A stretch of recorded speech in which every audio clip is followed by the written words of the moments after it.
उसके क्या चौके छक्के थे, लोग आसमानों में गेंदे ढूंढ रहे थे। मुझे तो ये नजारा ऐसे लग रहा था जैसे हमने विराट कोहली को T20 में देखा था।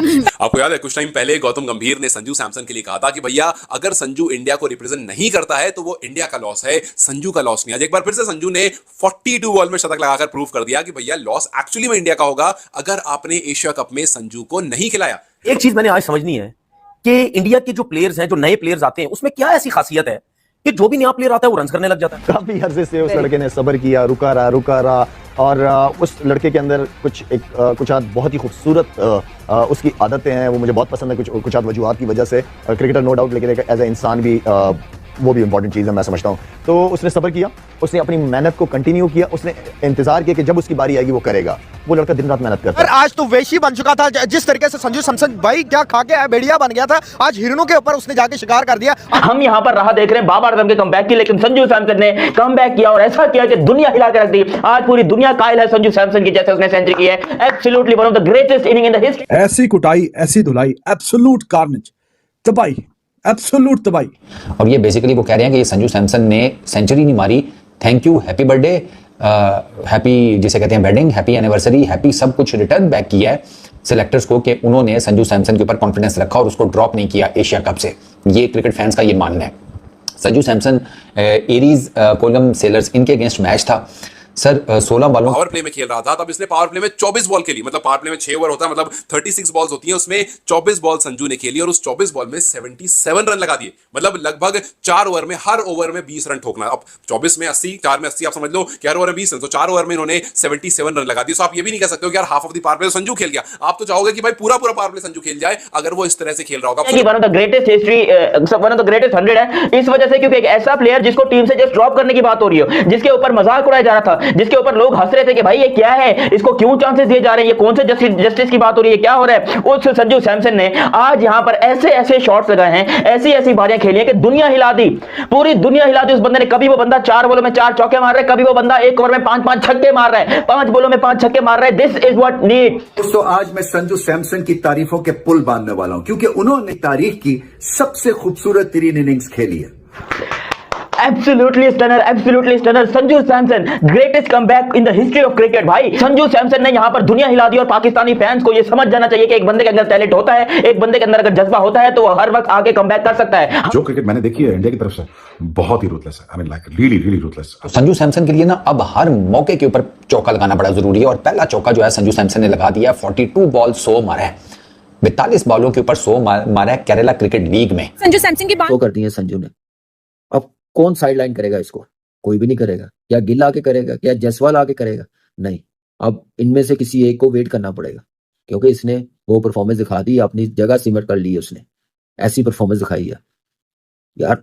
ये कोई परफॉर्मेंस ऐसे बताने वाली नहीं है, अप्रिशिएट करने वाली है। और अपने जैसा टैलेंट है, जैसे मौके दिए गए हैं, जो एक कॉन्फिडेंस दिया गया वो नजर आया। उनके ऊपर संजू सैमसन ने 50 मारी है पहले, ठीक है, 9 चौके 2 छक्के, और उसके बाद 14th ओवर में 42 बॉल्स के ऊपर अगले ने अपनी सेंचुरी कंप्लीट की। मारता है भाई साहब, ऐसे ऐसे कौन मारता है, मुझे तो भाई साहब नहीं समझ आ रहा। तो बहुत लोगों को शौक लगा कि यार संजू को आप अचानक से ड्रॉप क्यों कर सकते हो। देखो संजू वो खिलाड़ी, तो सिंपल सी कहानी, खिलाड़ी हो तो संजू ऐसा हो, क्योंकि ये खिलाड़ी ऐसा है जिसको बिना मतलब का हर कुछ टाइम पर अपने आप को प्रूव करना पड़ता है। कुछ ऐसी पारी खेल करके, कुछ ऐसी मैच विनिंग पारी खेल करके जहां पर सब बात करना शुरू करते हैं कि यार संजू को टीम में होना तो बंदा बना। आप खुद सोचो ना यार, आप 237 चेस कर रहे हो, कितनी बड़ी टीम क्यों ना हो, वो सोचती है कि यार पॉसिबल नहीं, मतलब इम्पॉसिबल सा टास्क है, लेकिन आपके पास संजू आकर के 121 रन ठोक देते हैं, वो 237 चेस डाउन करवा देते हैं। वो होम टाउन बॉय जो है ना, वो अपने होम टाउन को भी दिखाता है कि वो किस चीज क्या डिजर्व करता है, और वो पूरी इंडिया को भी दिखाता है कि भैया आने वाले एशिया कप में जो बात चल रही है ना कि यार ओपन करेंगे या नहीं करेंगे, आज यहां पर ओपन करके ही खेला था। फील्डिंग देखें, आप उनकी बॉलिंग देखें, आप उनके डिसीजंस देखें और खास तौर पर बैटिंग देखें। वो लोग नहीं घबराते। 200 की स्ट्राइक रेट से, 225 की स्ट्राइक रेट से वो खेल रहा था बच्चा, नया जो लड़का है, और उनको कोई परवाह नहीं है। क्यों? क्योंकि उनका एक स्ट्रक्चर ऐसा बन चुका है कि उनको अब वो टेंशन नहीं है कि हम परफॉर्मेंस नहीं करेंगे या हमारे से परफॉर्मेंस नहीं। जिस तरह की आज इनिंग्स खेली है संजू सैमसन ने, जिस तरह की आज इनिंग खेली है ना, लाइक उस लड़के ने आपको इन आंकड़ों को देखें ना तो आपको, और जो रिसेंट फॉर्म है वो संजू सैमसन ही आप पिक करेंगे।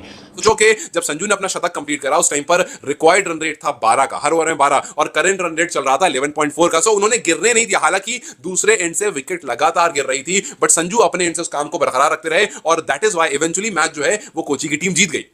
आप यूजुअली हालांकि सोचो यार चलो कोची जीते हारे उससे फर्क नहीं पड़ता, वाकई में ठीक है आप एक केसीएल देख रहे हो और जो केरला को फॉलो करते हैं, केरला लीग फॉलो करते हैं, वो उस चीज को देख रहे हैं, जो संजू को फॉलो करते हैं वो उस चीज को देख रहे हैं। लेकिन आप जब इसको इंडिया के पर्सपेक्टिव से देखते हो तो आपके दिमाग में सवाल जरूर आता है कि यार गौतम गंभीर जी आपने ये बात खुद कही थी कि अगर संजू इंडिया को रिप्रेजेंट नहीं करते हैं तो उसमें इंडिया का लॉस है, और उन्होंने ये भी कहा था कि इस टाइम पर Sanju best wicket keeper batsman नहीं बल्कि इंडिया का बेस्ट बैट्समैन में से एक है संजू। तो ये बता दिया है कि मुझे यकीन करो मौका दे दिया करो। वो उसका फोकस ही सिर्फ और सिर्फ क्रिकेट था, उसका फोकस सोशल मीडिया नहीं था। उसको पता था कि मैं सोशल मीडिया मुझे क्रिकेट नहीं खिलाएगा, मेरी परफॉर्मेंस मेरी क्रिकेट खिलाएगी, क्योंकि हमारी कुछ प्लेयरों की सोच रही है कि सोशल मीडिया उनको इस नहीं खेलना चाहिए, बिल्कुल ऐसे खेलना चाहिए, मारना चाहिए था और मारा है और गुस्सा निकाला उन्होंने अपना। पहले कभी इस तरह की पिटाई देखी नहीं होगी, लेकिन आज जो फेटा लगाया तौबा तौबा तौबा तौबा, ऐसा लग रहा था होती ना कॉपी, यूं करो छक्का, यूं करो चौका, यूं करो छक्का, यूं करो चौका। इंडिया का संजू सैमसन क्या कमाल का टैलेंटेड प्लेयर है यार। 2010 में इसको जब यंग सा बच्चा था, जब केकेआर में आया था, हमने इसके बारे में ठीक ठाक बात की थी। He's got the experience, he's got to be consistent as a batsman, technique is there। अब शॉट सिलेक्शन T20 में सिचुएशन के मुताबिक अब लाइक ऐसा 10 12 15 साल उसको हो गए इस IPLs में, सो ही शुड नो मैंने कहां पे क्या शॉट मारनी है। बट और ये जो था ना इनिंग संजू सैमसन की, इसकी वजह से संजू की टीम ने 237 रन चेज किए हैं in total, 14 boundaries and 5 sixes, ठीक है। And right from the start Sanju Samson ने ना बेसिकली वही संजू सैमसन का ना इस इनिंग में आपको वो रूप नजर आएगा जो उसका आपको रिसेंटली साउथ अफ्रीका में नजर आया था। वो भी क्या कमाल सीरीज थी संजू सैमसन की, 4 मैचेस 2 डक्स 2 सेंचुरीज, या जीरो या हीरो, बीच में बैट्स की आंख 99 रन्स का पड़ाव है, घंटा कुछ नहीं है। They are playing a very good cricket और वो डिजर्व करते हैं एडमिरेशन सारी डिजर्व करते हैं। 16 बॉल लगी उनको अपनी हाफ सेंचुरी कंप्लीट करने में, 42 बॉल लगी अपना शतक कंप्लीट करने में, और 51 बॉल लगा उनको 121 की पारी खेलने में। आप सोचो कि ये बंदा जब कुछ नहीं है, यहाँ जीरो पे है बाबू, यहाँ पर सीधा 100 करेंगे। संजू सैमसन की वो सीरीज देखने से ताल्लुक रखती थी। हालांकि मजेदार बात यह है कि he was one of the leading run scorer in that series. मेरे ख्याल है शायद सेकंड नंबर पर था संजू सैमसन, और संजू का आई रिमेंबर स्ट्राइक रेट उस सीरीज में it was above 190 at the moment. T20 internationals में संजू सैमसन की batting average is around 25 something, but his strike rate is 150 plus. Shubman Gill की बैटिंग एवरेज है 30 ऑड के करीब, 30-35 ज्यादा नहीं है, लेकिन शुभमन गिल का जो स्ट्राइक रेट है दैट इज अराउंड 140। तो डेफिनेटली अगर आप, जैसा कि आपको पता है इंडिया एशिया कप का ऐलान हो चुका है, जिसमें भारतीय ने अपनी एशिया कप की टीम स्क्वाड का चयन कर चुके हैं। 19 अगस्त को चयन होगा और एक चयन भी बहुत अच्छा हो चुका है। सिलेक्टर की एक कोई बात नहीं चलेगी। एक पूर्व नेशनल सिलेक्टर ने पीटीआई से कहा, हम अक्सर लोगों को कहते हुए सुनते हैं कि किसी को फला खिलाड़ी को चुनना चाहिए, लेकिन कोई भी हमें यह नहीं बता सकता कि किसकी जगह। श्रेयस अय्यर ने 180 के स्ट्राइक रेट से 600 रन बनाए, लेकिन वो टॉप 4 में बल्लेबाजी करते हैं। उनके लिए जगह कहाँ है? भले ही आप सुमन को शामिल करते हैं क्योंकि वह इस सीजन में सर्वश्रेष्ठ खिलाड़ी है, तो आप यह कमी छोड़ेंगे, जिसके कारण उन्होंने कहा आप भी अपने टॉप 5 खिलाड़ी में बदलाव नहीं कर सकते और सुमन को भी नहीं चुन सकते। अगर आप सुमन को चुनते हैं तो जाहिर है कि टेस्ट कप्तान और आईपीएल टीम के कप्तान बाहर नहीं बैठेंगे, तो आप समझौता कहाँ करेंगे? मुझे तो बस रिंकू की जगह संधि लग रही है, क्योंकि कुछ टॉप ऑर्डर में बल्लेबाजों की उनकी ज़रूरत नहीं है, और हम जायसवाल की भी बात भी नहीं कर रहे हैं। अगर रिंकू के साथ समझौता भी किया जाता है तब भी शिवम दुबे और जीतेश शर्मा मौजूद रहेंगे। दोनों फिनिशर की भूमिका बहुत अच्छे से निभा सकते हैं। दोनों भी ऑलराउंडर प्लेयर है।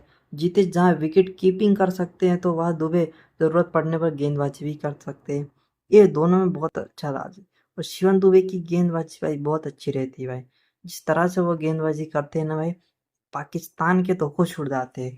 पाकिस्तान ने भाई इन दोनों के नाम सुनकर भाई हड़पने लगे, भाई रोने लगे पाकिस्तान की टीम। अक्सर में आई वाली चयन सीमित एशिया कप के लिए भारतीय टीम की स्क्वाड में 15 नाम कोई भी चुने वह किसी खिलाड़ी के अन्याय नहीं। भारतीय टीम का अब फोकस 2026 की शुरुआत में T20 वर्ल्ड के खिताब को बचाने पर होगा। इसकी तैयारी के लिए सितंबर में होने वाला एशिया कप 2025 में बेहतरीन मंच होगा। 2024 में T20 वर्ल्ड कप का खिताब जीतने बाद रोहित शर्मा, विराट कोहली और रविंद्र जडेजा जैसे खिलाड़ियों ने संन्यास ले लिया। इसके बाद सूर्य कुमार यादव की युवा टीम में बेहतरीन प्रदर्शन किया। T20 में 20 में से 17 मैच जीती। भारतीय टीम के अच्छे प्रदर्शन अभिषेक शर्मा, संजू सैमसन और तिलक वर्मा जैसे खिलाड़ी का योगदान रहा।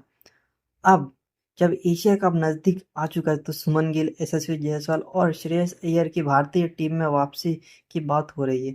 19 अगस्त को जब अजीत आकर एशिया कप का टीम का स्क्वाड का ऐलान करेंगे तो बात यह होगी कि वह कठोर फैसला लेते हैं।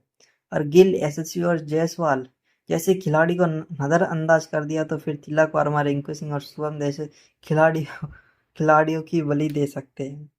अगर भाई इनको भी भाई नज़रअंदाज कर दिया तो भाई शिवम दुबे और रिंकू सिंह की बलि भी दे सकते हैं। अजीत अक्सर की वाली चयन सीमित भारतीय टीम स्क्वाड में 15 नाम कोई भी चुन सकते, कोई भी हो सकती, इसका कोई निर्णय अभी नहीं आया है। जिस तरह से भाई वो ये नाम चुनेंगे ना भाई, उस तरह से भाई संकट ही आने वाला भाई। कारण जिस फॉर्म में अभी श्रेयस अय्यर हो गया, सुमन गिल, जायसवाल बहुत अच्छे फॉर्म में चल रहे हैं। और आपको ये वीडियो पसंद आई तो लाइक करिए, सब्सक्राइब करिए और मिलते हैं अगली वीडियो में। धन्यवाद, बाय बाय।